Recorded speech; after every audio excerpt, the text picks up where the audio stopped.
Dear students, let's now discuss common emitter amplifier. In previous section, we already studied about common base amplifier, and similar to that, here we can write, in this, we connect a signal. Here signal we imply a time varying alternating signal at input terminals of the common emitter connections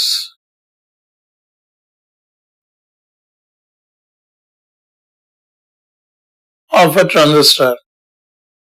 As we already discussed that in common emitter connections of a transistor, emitter and base is considered as input terminals and emitter and collector are considered as output terminals. So in input terminals, if we connect a time varying signal, then output voltage which we can extract from the collector terminal, or we can say from the output terminals of the common emitter connections of a transistor, we get this output voltage as magnified or amplified signal of the input signal.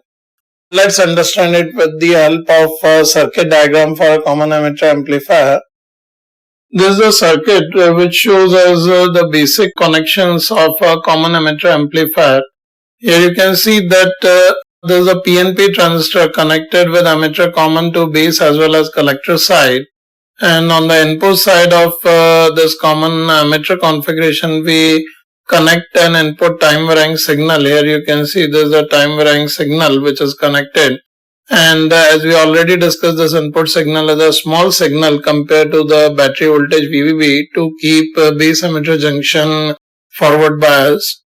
And on the collector side, we connect a battery VCC such that it will always be reverse biased, and transistor will act in active region.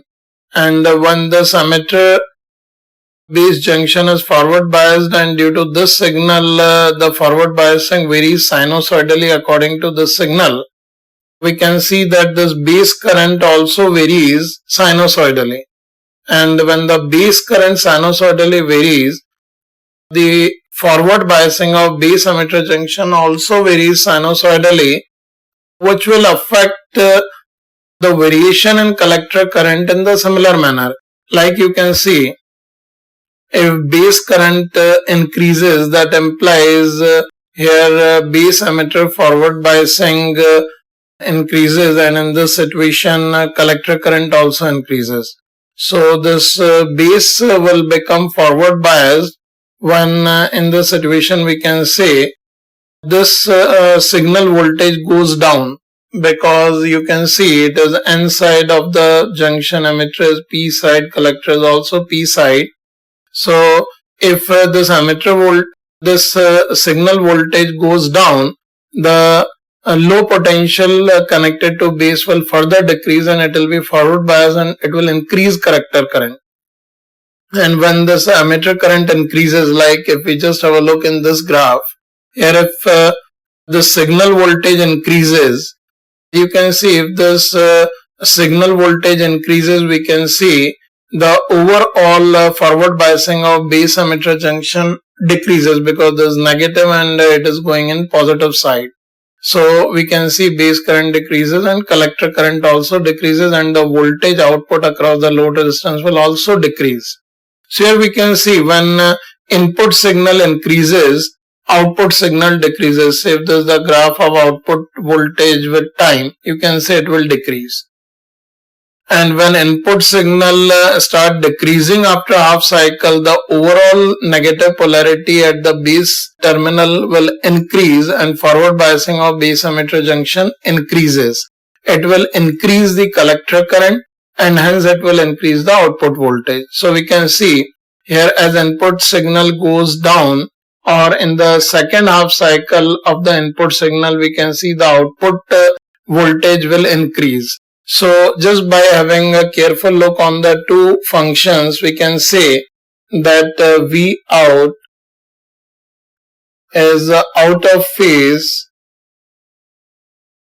with respect to EI, that is input signal. That means in case of common emitter amplifier, the output signal is 180 degree out of phase. Out of phase, you all know that implies opposite phase or phase difference corresponds to 180 degree in the two signals, which we term as out of phase signal. So here you can see that in common emitter amplifier, the output signal is 180 degree out of phase with respect to the input signal. Whereas in the previous sections, we have seen that in common base configuration, the output signal was in same phase with that of the input signal. This is the way how common emitter amplifier works. And here you can see the output signal is quite amplified due to the magnitude of the resistance RL, as well as the collector current is almost similar or slightly less than emitter current. Now in sequence, let's study various gains in common emitter amplifier. The very first is AC current gain. About DC current gain, we already discussed that DC current gain is defined as the ratio of collector current to the base current is denoted by beta. We can here symbolically represent it as beta DC, which is IC over IB.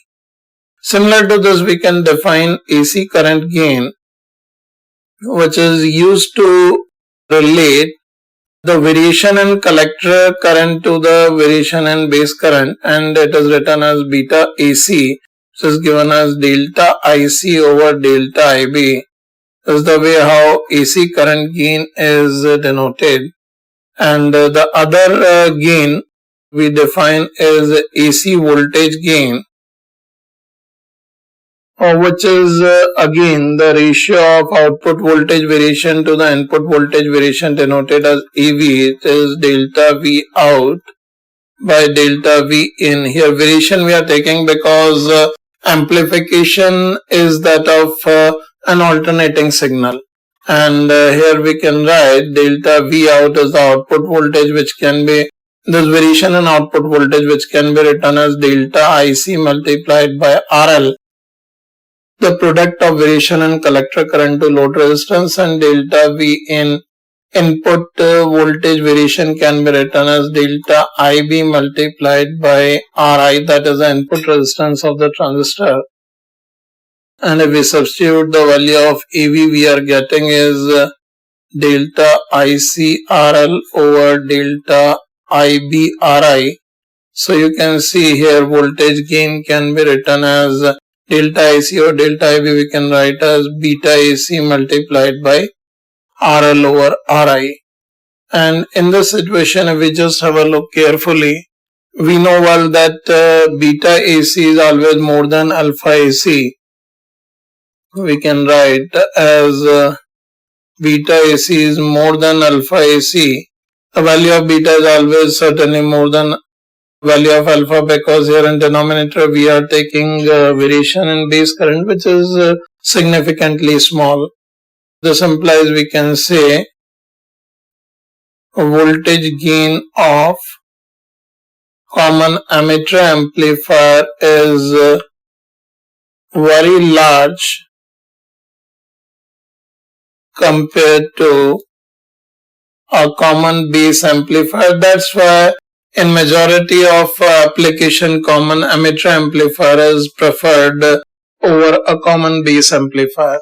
Let's carry on with another gain, that is AC power gain, also on the next sheet. Let's discuss about AC power gain. As we already studied in common base amplifier, that AC power gain we can define as GAC is equals to output AC power by input AC power, and this can be written as here output current is collector current, so it is delta IC square RL over delta IB square RI. So in this situation, this AC power gain we can write as beta AC square multiplied by RL over RI, which can also be sometimes referred as resistance gain. So here GAC we can write as beta AC, and beta AC multiplied by RL over RI we can consider as voltage gain. So you can keep in mind that AC power gain is equals to AC current gain multiplied by AC voltage gain. There is one more parameter which is defined here, which is quite useful in common emitter amplifier, that is transconductance. This transconductance is denoted by GM and it is defined as variation in output current, that is collector current, to slight corresponding variation in base emitter voltage, that is the input voltage. It can also be written as a small ratio of small variations in output current to corresponding small variations in input voltage. This gives the whole idea about the overall conductance of an amplifier, that is, by varying input voltage slightly, how output current is slightly varying. So the ratio of variation in current to variation in voltage is called transconductance. We just substitute the values here. GM we can write as delta IC. Here I can write it like delta IC over delta IB multiplied by delta IB over delta VBE. In this situation I have just multiplied this term and divided by the term delta IB. Now here this GM we can write as delta IC over delta IB we can write as beta AC, and this is multiplied by, here you can see delta IB or delta VB. This is the reciprocal of input resistance. As we know that dynamic input resistance of a transistor we can write as delta VI over delta II. So here input corresponds to base emitter voltage and input current corresponds to the base current.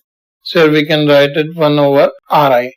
So just keep always in mind that transconductance can be written as AC current gain divided by the input resistance of the transistor circuit. There is also an important parameter which is going to be used in different numerical cases. So keep it also in your mind.